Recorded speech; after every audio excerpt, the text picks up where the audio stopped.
Yo, it's your host that's mostly hype, Chaos Gamer here, and yes, we're back with some more My Hero Academia Ultra Impact. And in today's video, as you guys can see in front of your screens, we are looking at the fact that Vigilante Midoriya is probably going to be the next UR in the game alongside this Aizawa. They haven't done this in a long time where two normal URs are featured in one banner. Yes, we do have the fantasies, but that's different.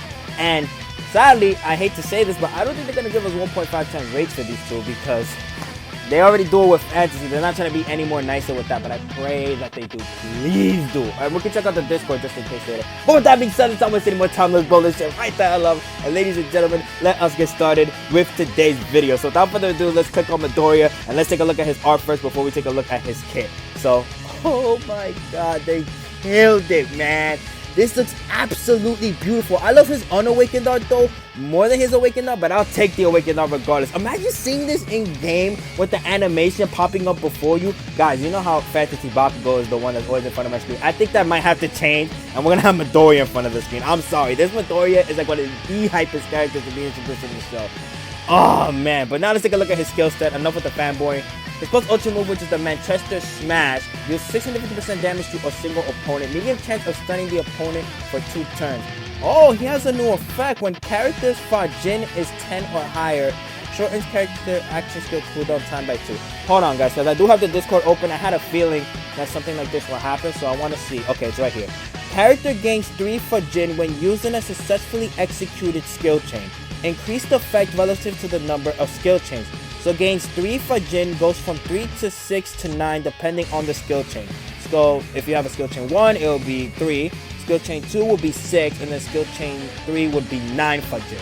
Hopefully that makes sense. I'll put it up on the screen just in case, and we are going to go into the Discord later so you guys can see that as well. So when he has Fajin of 10 or higher, then he shortens his action skill cooldown time by 2. So when you do 4 successfully executed skill chains if you are at 1, and if you do 2 successfully executed skill chains at 3, you will be able to activate this effect.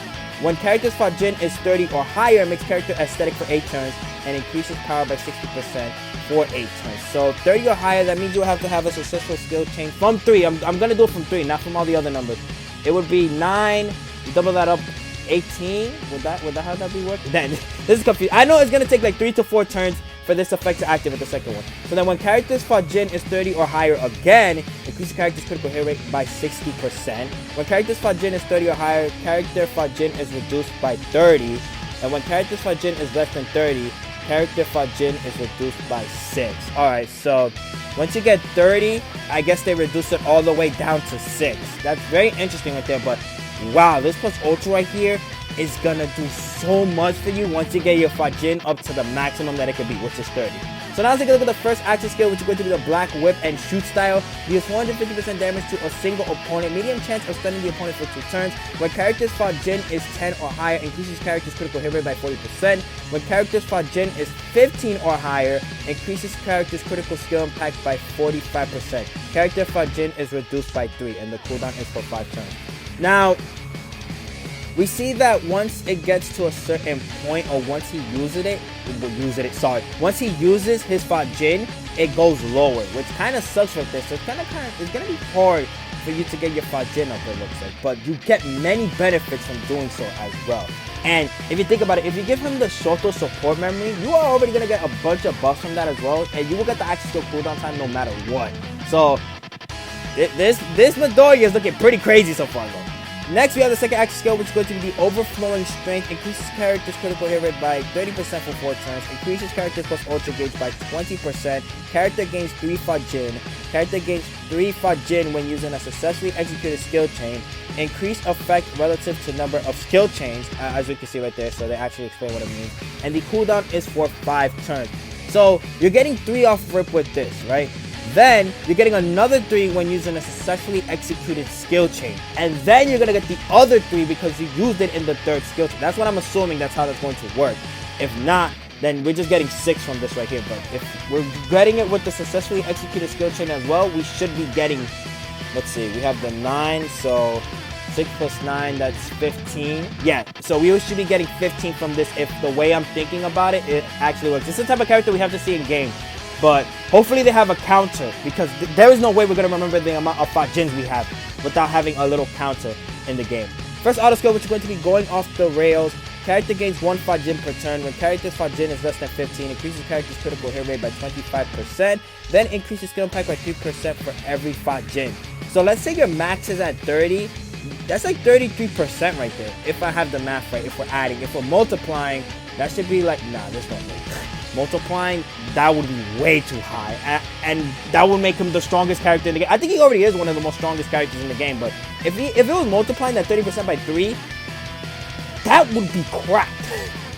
Second auto skill, which is going to be the inherited power. Character gains 3 Fajin every 2 critical hits. When character's Fajin is 15 or higher, increases characters by 40% and gives character piercing shot. So yeah, this character is an automatic nuke, and if you use him against Gentle Criminal, I promise you, he is going to be that guy that cooks for free. One thing that I did notice about this character is that he's not gaining speed or anything, so if you are using him in Ultra Arena, you might want to give him a speed support memory, or make sure that no matter what, he is at the highest that he can be.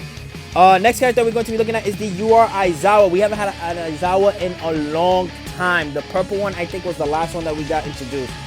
Let's take a look at him. Plus Ultra Move, which is the Obliterating Sword. Cancel all temporary buffs of a single opponent. Okay, so he's already doing that off rip. They didn't even put the damage. They just made him go through that first. Deals 650% damage to a single opponent. High chance of sealing the opponent for 3 turns. Medium chance of causing the opponent to bleed for 3 turns. Alright, this is a pretty good plus Ultra, just for the fact that it is doing the damage that it needs to. And also going to be sealing the opponent and can cause the opponent to bleed. So they're going to be taking damage every turn like if it was burning. Also getting rid of all those buffs that those opponents may have. And notice that Midoriya does not have that effect that Dabi has, where they cannot remove his buffs. If he would have had that effect, automatic number 1 right there. Second action skill, which is going to be the Erasure, cancels 3 temporary buffs of a single opponent, decreases the opponent's power by 25% for 3 turns, then decreases the opponent's defense by 30% for 3 turns. Then he has a medium chance of stealing the opponent's skills for 3 turns, and the cooldown is for 4 turns. This character is looking amazing against single type bosses, especially Climax Battle. If you take him against All For One, I think he's gonna cook. Him, the Zero, and then you have the Shoto Todoroki, let's say, as well. And oh my, like, you already have a stacked team right there with those characters. Then we have the second action skill, which is going to be the Binding Assault. Deals 425% damage to a single opponent. Medium chance of binding the opponent for 2 turns. Then he increases character's plus Ultra Gauge by 40%. Also increases skill impact by 30% if the opponent is affected by Power Down. And the cooldown is for 4 turns as well. So I'm seeing that you want to use the first action skill first, and then after that you go with the second, so you can get that extra effect from it. Next, we have the first auto skill, which is going to be through preparation or through preparation. Was that right the first time? I don't know. You guys know though. Cancels one of the character's status elements every turn. Also increases speed of all pro hero allies by 25%. So let's say, what's a good pro hero? You can have Meteor. You can have Miriko. Sorry. Miriko, Aizawa, and Blue All Might. But that's all blue team, so you don't even want to do that in the first place.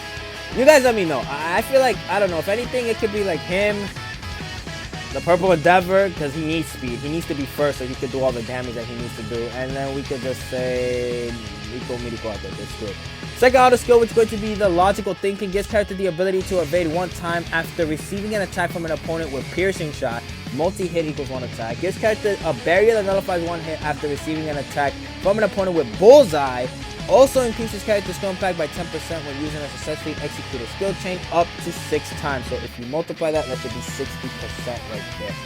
Okay, this Aizawa was looking pretty good. I'm not gonna lie. The fact that he's able to remove buffs, the fact that he's able to increase speed for all heroes, that's good to have as well, especially if you're doing Climax Battle. The fact that he's able to get evasion after receiving an attack, and there's no limit to that as well, so he's always going to be getting that evasion no matter what. Yeah, this Aizawa was looking good. I hope they're both on 1 banner, so people could be happy with either or. Even though I know what all you guys are gonna be hyped for the most. Like, let's not fuck around at this point. Let's not screw with the foreplay. We know. Alright, now let's take a look at the characters going to be featured. I guess there's 2 separate URs, because there's no way that they're gonna have 2 URs and an SR. That's insane right there. Then with the UR support memory, and after that the SR support memory, that's too many featured units right there and featured memories. Like, how are you supposed to pull for the character that you want, or the support memory that you want if you like going for support memory? So you should, but you know, they're not everybody's highest order. But still, that they gotta increase the character UR rates at that point. There's no way. 0.7 is not gonna be enough. So let's take a look at her kit. The plus ultra move is going to be the Wine Blow. It deals 450% damage to a single opponent, shortens character's active skill cooldown time by 1, also increases skill impact 20% if the opponent is affected by a speed down. So that already tells me right there that she is able to decrease the opponent's speed. First action skill was going to be the Gunhead Martial Arts, gives character the ability to nullify normal attacks and ability to counter for 3 turns. Increases character skill impact by 35% for 3 turns. Also increases plus ultra gauge by 25% when using a successfully executed skill chain, and the cooldown is for 5 turns. So that's cool that she's able to nullify normal attacks. She's basically being her original self, the green you are, that's able to do that as well. But if she could also get cover, because that's what made that Uraraka bad. Like you could have the counter and then you could have the dodge, but once you get rid of the dodge, especially with an AoE attacker, it's like, at that point, you could just smack her up and that's it, she's dead for free with action skills. Bakugo cooks her no matter what. But if they do give her cover, that gives her a little bit more viability, because then she's the only one taking hits and not everybody else taking hits as well. Second action skill was going to be the Zero Satellite, deals 300% damage to a single opponent, decreases the opponent's speed by 25% for 3 turns, decreases the opponent's critical hit rate by 25% for 3 turns, then skill impact is increased by 30% if the opponent is a villain, and the cooldown is for 5 turns. So that last part is very unnecessary. I feel like they could have just gave her the free 30%. I don't think 330% is going to be anything too crazy for her in terms of damage. But the other 2 decreases I like, the opponent's speed and then the opponent's critical hit rate. And especially if you are going up against Gentle Criminal, because Gentle Criminal likes to be fast. If I do pull this Uraraka, I might give her the orbs, and then like, I don't want to give her any pieces, but if we can, I'll probably give her a little bit of pieces and see how she fares against that. And if she does good, I'll upload her. Alright, first auto skill is going to be to protect their smile, increasing max HP of all of their allies, that are heroes, by 20%. Okay, so basically this means like anybody that's a hero, that's where their HP is going to get increased by 20%. And then the second auto skill, which is you gotta do something every 3 turns, shorten character's action skill cooldown time by 1, and increases plus ultra gauge of all allies by 50% up to 3 times. So that both applies to the action skill reduced as well. Okay, so this Uraraka is looking pretty nice. Now, if she does cook in Climax Battle, that's where her value goes up more. Now we have this Red Eater. Let's see what he's able to do. So his plus ultra move, which is the Reciprocal Sliding, deals 400% damage to a single opponent. Skill impact is increased relative to the character's speed. Also decreases the opponent's critical hit rate by 30% for 3 turns. So we already know they do this with every single Eater in the game. He's either going to have speed or he's going to have evasion. I bet both. First action skill, which is the Full Throttle, increases character speed by 30% for 3 turns. There we go. Gives character the ability to use 2 normal attacks for 3 turns. That's like the old Eater, the green one, the first one that ever got a UR. Then increases critical hit rate of all allies by 25% for 3 turns. Also increases critical skill impact of all allies by 30% for 3 turns. The cooldown is for 6 turns. So this is looking pretty good, but then the cooldown fucked it up. Second action skill, which is the Reciprocal Burst, deals 300% damage to a single opponent. Skill impact is increased relative to the character's speed. Also decreases the opponent's critical hit rate by 35% for 3 turns. Cooldown is for 4 turns. If Bakugo, the UR fantasy, ever becomes a boss, then I guess you can use this to lower the critical hit rate. First auto skill, which is taking responsibility. Every time a character is made... every time I said character is made, oh my god. That's how you know I've been reading for too long if I start messing up. Every time a critical hit is made, increase the character's critical hit rate by 10% for 3 turns and speed by 15% for 3 turns. Second auto skill, which is going to be I Challenge You. Decreases the critical hit rate of all UA high class 1A opponents by 15%. Also increases critical hit rate by 50% for 3 turns, 1 battle step. He's looking like an alrightish character. Maybe it might be something crazy. I don't know. I just feel like reading off his kit is nothing amazing. Oh, sorry. Let's take a look at the auto kit. So then this looks pretty cool. Now let's take a look at the support memory. The first one being with these feelings. When battle starts, regenerates characters' HP by 10% for 2 turns, and further regenerates characters' HP by 10% for 3 turns. Every 3 turns, up to 3 times. So he's getting increasing HP. It increases character's defense by 20% when regenerating HP. Shortens character's action skill cooldown time by 2 every 3 turns, up to 3 times. I'd rather prefer the support memory that came out with Shoto, because that one's like a little bit more... Oh, you're getting damage reduction, you're getting action skill cooldown time, and you're getting a boost as well. That I like more. But let's see what it starts with at level 1. Wow. 6%. Okay, and then that... Okay, you still got the action skill cooldown time, but you don't get the up to 3 times. What? So... Increases character's defense by 10% when HP, when regenerating HP, shortening action skill cooldown time by 2 on the 3rd time. Okay, so they get rid of this effect, and then it's just up to 3 times. Alright, so then we see that it increases to 8%, 15%, then this goes up to 20%. So if you want that last effect, you have to max it out there, and that kind of sucks right there. Jesus Christ. Now let's take a look at the other support member. Wait, no, this is not the other one. This is the new one, right? Reaching for greatness. If equipped by Yuhei, high class 1A character, increases character's ultra gauge by 40% when battle starts. Also increases character's critical hit rate by 40% for 2 turns when a wave starts. This is alright. Next, we have the shortest route. Increases character's skill impact by 30% when equipped by a villain. Increases character's ultra gauge by 10% every time character burns. Also lowers character's chance of becoming frozen or getting frostbite. Okay. Oh wait, no, that's the last one. Whatever. I'm sorry, this is all confusing to me. This is the new one right here. Find the traces. So reduces damage to character by 25% when HP is 50% or higher. Once per battle, regenerates character's HP by 50% for 2 turns when HP is below 50%. Also, chance of getting paralyzed or stunned. Okay, this one looks good when you max it out because of the damage reduction right there. When you're 50% or higher on HP. If you give this to a defensive character, they're gonna tank pretty good. Let's see, does anything change from here? It goes down to 15%. I think this is a pretty good support memory to try to max out just to get that up for a defense character. I want to try that with Kirishima and see how that goes from there. Now with that should be everything that we have from the characters to the support memory. And then we're getting a bunch of this as well. Wait, this is all of it. What are we getting? We're getting this large gift box, 20 gems, and then we're going to get 100 Twems? I can't speak no more. I've been going on for too long. We're getting 100 gems on the 27th for the finale of My Hero Season 6. They also did confirm that Season 7 is going to be a thing, which I am definitely most hyped about. I want to see that trailer. But enough about that. Let's cut to the Discord and see what any other information we have missed. Alright, now here we are in the Discord taking a look at any other additional information that we might have missed. First of all, we had the update. The reason why was because they were introducing the Club Pass, which wasn't introduced into the game as of yet. Then we have Hydra's confirming that the Fantasy Impact Fest, The Darkness, is coming. The Club Pass, which is, let's see, work together to earn club points and get awesome rewards. Which I noticed that we didn't get that much rewards, but thank God now that is the case. So we got new case files that are coming up as well. April Fools, the GOAT is coming back, Mineta. This time give us a free-to-play unit, please. That's utterly garbage, and it's Mineta this time. Even though we got that last year, and then this year I was thinking, oh, they could do a troll like Kaminari or something like that, but you know what, it's whatever. So here we are with the next Impact Fest, which is going to be Aizawa. Okay, so he was an Impact Fest character. Wow.